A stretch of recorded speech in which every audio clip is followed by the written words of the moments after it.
I never thought I would hear the words, "We can't help you," from my own parents when I needed them the most. My surgery had been scheduled for weeks. It wasn't cosmetic. It wasn't optional. It was necessary. And my doctor had been very clear. I would need at least a few days of complete rest afterward, which meant I needed someone to watch my twins.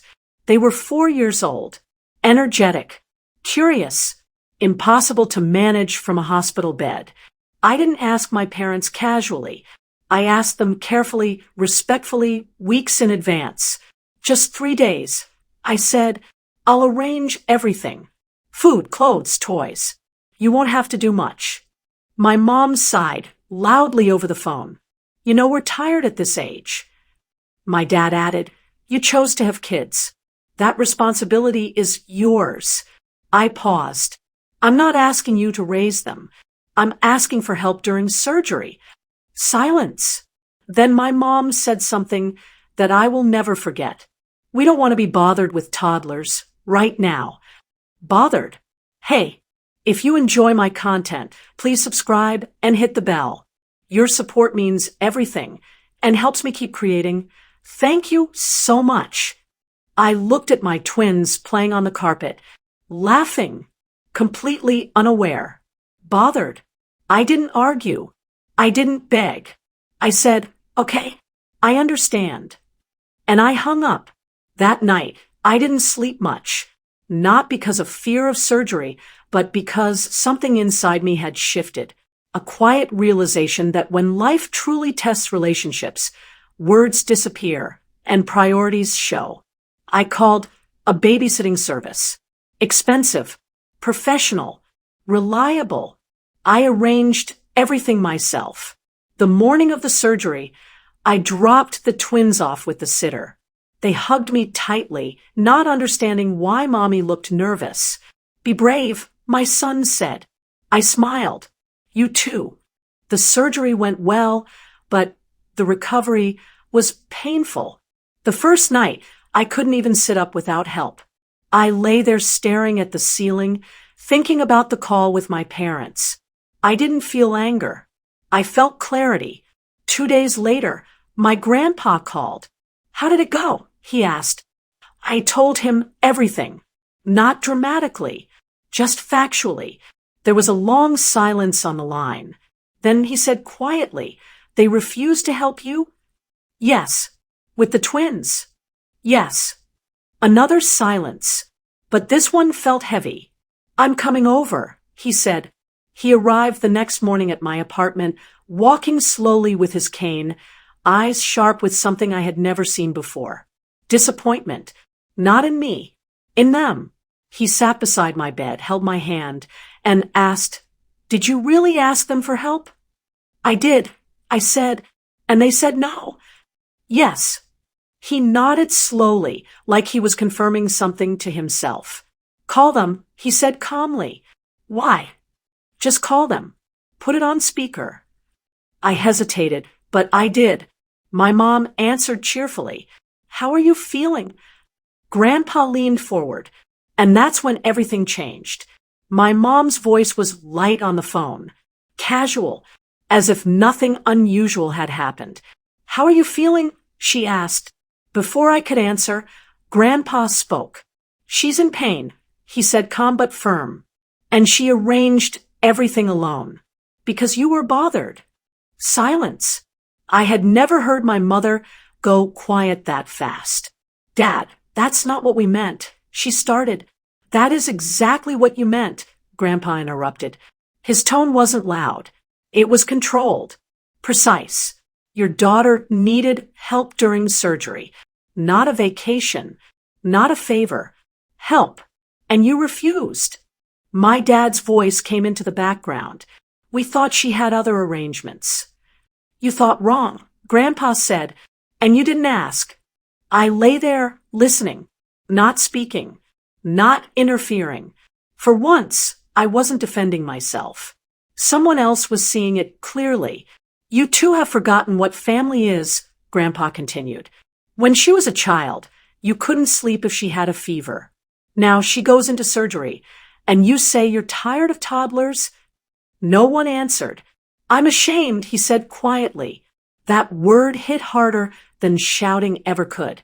After the call ended, Grandpa didn't look angry. He looked disappointed in a way that felt permanent. They needed to hear it, he said to me. Not from you, from me. Later that afternoon, my parents showed up at my apartment. Unannounced. They walked in awkwardly, carrying fruit, flowers, and expressions I didn't recognize. Guilt. My mom sat near the edge of the couch. We didn't realize we thought. I didn't help her finish the sentence. My dad avoided eye contact. You should have insisted more, he muttered. I looked at him calmly.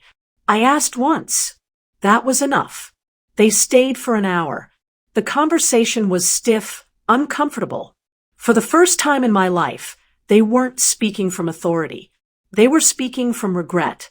That evening, they insisted on picking up the twins from the sitter. Let us, my mom said quietly. I nodded.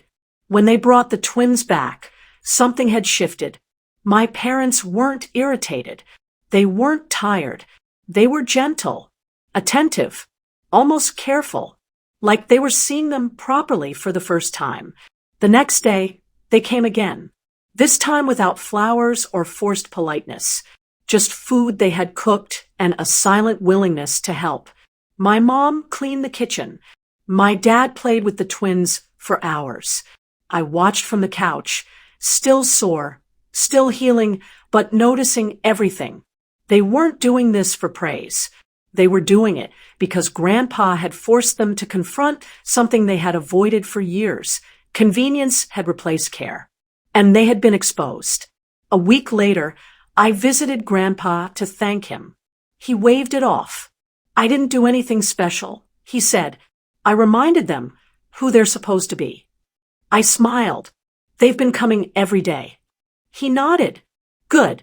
Let them feel the responsibility they tried to step away from. From that point on, the change wasn't dramatic. It was subtle, consistent, real. My parents started asking about the twins without being prompted. They offered to babysit without excuses. They showed up without needing reminders. Not once did I bring up that phone call. I didn't need to. They remembered. Because the embarrassment of being called out by their own father stayed with them far longer than any argument I could have made. I never yelled, never begged, never complained. I simply let the truth be spoken by someone they respected more than themselves. And it did what years of explaining never could. A month later, I was fully recovered. Life went back to normal, but not the old normal. My parents visited regularly, not out of obligation, not to fix their image, but because something inside them had genuinely shifted. My mom would sit on the floor and play with the twins for hours. My dad read them stories, patiently, like time no longer rushed him. One evening, while watching them laugh together, my mom said quietly, "We were wrong." No excuses, no explanations. Just that. I nodded. I know. She looked at me with moist eyes. Thank you for not fighting us. For not turning this into something ugly. I smiled gently. I didn't need to. You heard it when it mattered. She knew what I meant. Grandpa's words still echoed in their minds. Not as humiliation, but as a wake-up call. They had almost let convenience destroy something irreplaceable, and they were given a second chance to correct it. Sometimes people don't change because you argue. They change because someone they respect forces them to see themselves clearly. And sometimes the most powerful thing you can do is say nothing at all.